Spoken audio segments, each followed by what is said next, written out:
बेहद एक महत्वपूर्ण बात है। और जो तीसरी मुलाकात है जिसकी चर्चा हर ओर हो रही है, और वो भारत के प्रधानमंत्री नरेंद्र मोदी और चीन के राष्ट्रपति शी जिनपिंग के बीच क्या अलग बातचीत होगी। देखिए, कहा तो यही जा रहा है कि प्रयास दोनों ही तरफ से है। चीन के राष्ट्रपति की भी यहां कई महत्वपूर्ण बैठकें हैं और भारत के प्रधानमंत्री की भी। अगर दोनों के बीच वो परस्पर समय निकल पाता है तो दोनों के बीच बातचीत का एक सिलसिला शुरू होगा, जिसके बाद भारत और चीन के बीच संबंधों को एक बार फिर औपचारिक स्तर पर शुरू करने के लिए और रिश्तों को सुधारने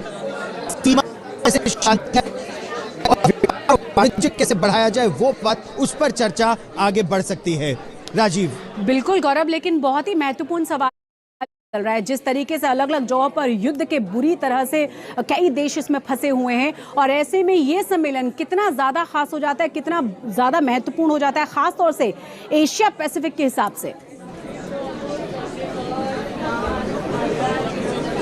ये बहुत ही महत्वपूर्ण आपका प्रश्न है। अगर बदलते विश्व के परिवेश की बात की जाए तो भारत एक ऐसा देश है जो कई अलग अलग संगठनों का हिस्सा है। ब्रिक्स बेहद महत्वपूर्ण, शुरुआत जब हुई थी तो ब्राजील, रशिया, इंडिया, चाइना की हुई थी, उसे ब्रिक कहा जाता था। फिर उसमें साउथ अफ्रीका जुड़ा तो ब्रिक्स हुआ। उसके बाद 5 नए देश, रूस की मेजबानी में 5 नए देश इसमें जुड़ रहे हैं, बेहद महत्वपूर्ण। उसमें सऊदी अरेबिया भी है, ईरान भी है, यूनाइटेड अरब एमिरेट्स भी है, इजिप्ट भी है और एरिट्रिया भी है। तो 5 नए देश जब जुड़ते हैं